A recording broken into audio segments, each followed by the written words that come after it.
If you struggle to get through long runs or just feel like you haven't quite cracked the code on how to run them strong, this video is for you. Because really the last thing that I want is for you to be marathon training and getting stuck at certain distances and then ending up thinking, maybe this just isn't for me.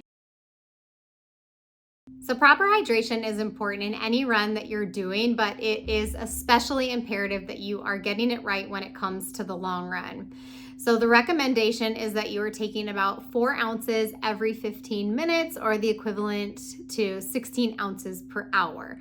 However, everyone is unique, so this won't be exactly the same for everyone. Some people will need a little less or a little bit more. If you're running in the winter versus on a hot summer day, those needs are going to be entirely different for you as well. But what you want to make sure that you're doing is that you are sipping little and often, I like to say, so that you are staying hydrated consistently over the course of your run and not just all of a sudden waiting till you've been running an hour and suck down a whole bunch of water. You also want to be thinking about electrolytes too, because that's only going to improve your hydration on your run as well. You can get this from something like a drink. Tailwind or Noon are great options for that. Salt stick also looks like a little bit of a pill. However you want to best get your electrolytes, that's what I would recommend doing in addition to the water. It's going to help you have more energy during that run and recover better and hopefully keep away some of that cramping that we hear about that goes along with those long runs and the marathon at times as well. So right along with that, that's also incredibly important is fueling. So making sure that you are getting enough calories and carbohydrates for the distance that you are going to be running on that day. So a good rule of thumb here is that if you are going to be running a long run that's about 70 minutes to 2 hours in length, you are fueling about every 45 minutes, taking a gel or something equivalent with about the same carbs every 45 minutes. And once you're getting into that 2 hour plus zone, you want to be fueling even sooner. So we're basing this on time. So it doesn't matter how fast or slow you are, but just how long you're going to be out there. If it's over 2 hours, you want to be fueling every 30 minutes with a gel or something equivalent as well. I like to encourage my runners to be getting at least 60 grams of carbs per hour. The range is typically anywhere between 50 to 90 plus. So usually if I can get my runners to about 60 around there, that's a really good spot to be. And the best way to typically do that is that you are using a combination of something like gels and chews or candy, as well as a carb drink like Tailwind or Scratch. So I'm going to be making all of my recommendations in a list in the description below in this video so that you guys can check out everything that I recommend. So the bottom line here is, unless you want to be feeling lethargic and feeling completely drained by the time you get to the long run, you need to be fueling properly, and it's usually more than you think that you should be taking. All right, so getting the right clothing and gear for your long runs. This is going to be very dependent on the time of year that you're doing your long run. So obviously the first thing is that you're getting the right clothing that's going to fit the types of temperatures that you're running in. So a lot of nuance there, right? But when we're just thinking about things that you're considering when we're specifically talking about the long run, socks are going to be a big one because there's just much more opportunity for blisters to happen. I recommend having thin socks during the hottest months of the year. Smartwool is a really good brand that's anti-blisters that are warmer that you could be using in those winter months for the long runs. Shoes, obviously, everyone is so unique in this regard, but you want to be having something that you know is going to feel good on your feet for the entire distance that you have to be covering. Yes, there's going to be some foot fatigue and discomfort that kind of comes with the territory, but you've got to find a shoe that you're like, yes, this pretty much feels the best that my feet can feel for that distance that I'm going. And pro tip here, guys, if you are about to start a new training block, you should be buying a brand new pair of shoes. Chances are you already have a lot of miles on that other pair of shoes that you have, and you could maybe filter those in, but you should be definitely starting a new training block with a new pair of shoes to coincide with that as well. Other things to consider: hat, sunglasses, sunscreen, especially, warmer months.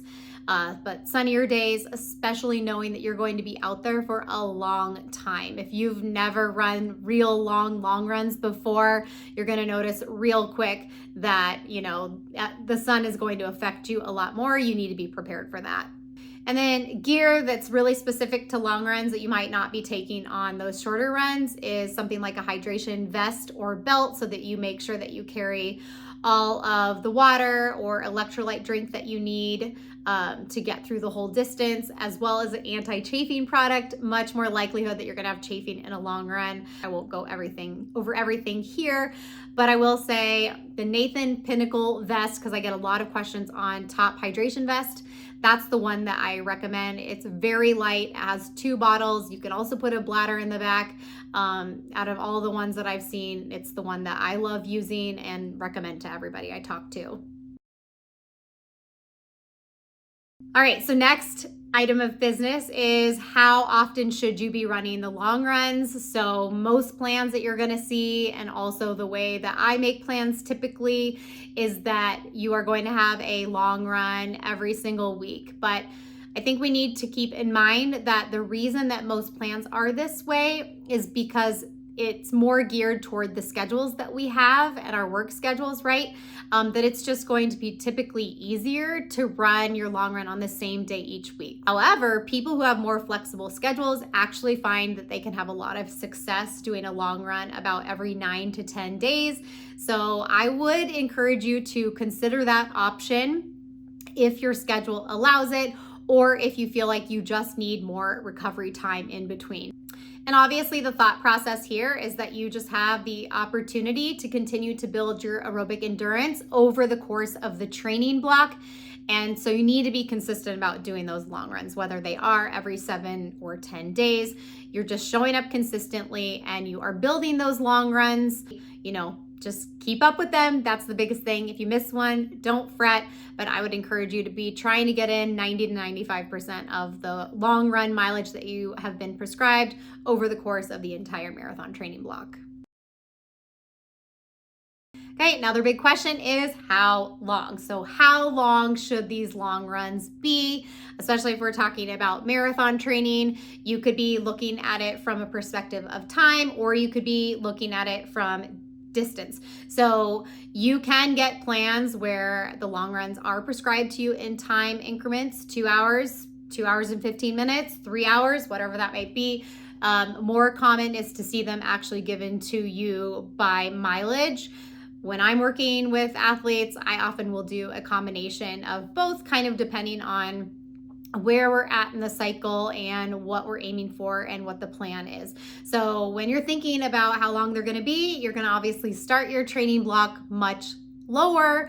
You want to come in with a good base, but you're probably going to be doing long runs that are about 8 to 10 miles early on, moving all the way up towards the end when you are doing something like 16 to 21. Again, everyone's at a different place, so not everyone's going to be doing that 20 miler, which I've talked about in a different video, that we don't just have to automatically assume we're going to be doing 20 miles. And for those people who it takes them longer to cover 20 miles, we want to be really smart about that. And so usually I try to cap it at 3.5 hours. I like to look at a unique individual, but if you are using a training plan, you really want to be thinking about you too, and how long you're really okay being on your feet. It takes a lot more recovery for someone, that is running a 20 miler at 11:30 pace versus someone who's running a 20 miler at an 8-minute pace. Those are two very different things, and just require a thought process of, making sure that you are kind of capping that long run at the best point for you. And then within that, something that's really important that I like to tell people is you're not just going from a lower mileage and then straight up to a higher mileage. There's going to be points in there where you have cutback weeks, where your body is recovering and reaping all the benefits of all the hard training that you did before that, all of the built up mileage. You recover, cut back on that, shorter long run, and then you build up again. So any good plan is going to have those cutback weeks included in there. Typical is every 2 to 4 weeks, you'll see that. If you are a newer marathon runner or new to the distance or running these distances for the very first time or have struggled to get through the distances, you need to be focused on running these at an easy pace. That's the best thing that you can be doing for your aerobic endurance. Number one, your job in training is to build volume. It's the number one predictor for success in the marathon. And so before we start layering in any sort of speed or marathon pace into those long runs, you should simply be focused on, can I cover the distance? And can I cover the distance feeling good? Feeling strong, right? That doesn't mean you're not going to be tired at the end of a long run. We're all feeling, fairly fatigued at the end of a long run, but not to the point where you just feel like you can't hang on. Your pace is getting way, way slower. You just feel awful at the end. They're the worst 2 miles of your year, anything like that, right? Those are signs that pacing needs to be adjusted, but you really want to focus on running these comfortable and conversational and, starting easier than you think that you need to so that you can cover that entire distance. One more that I want to say is just conquering it mentally. There's a lot of mental tricks that you can do that I would recommend. I have that in an entirely other video because I think this is such a big thing when it comes to the long run, getting in the way of us performing our best. So definitely check that out so that you can have your mental game strong going into the long runs too. And really it comes down to believing in yourself and knowing that you can do it. All right, guys, we have 2 other coaches that have joined me on my team. So if you guys are looking for coaching, please reach out. We also do customized training plans, consults. So I will link below that page in case you are interested in checking out. Good luck with your long run, guys. I know you're going to crush it, and I'll catch you in the next one.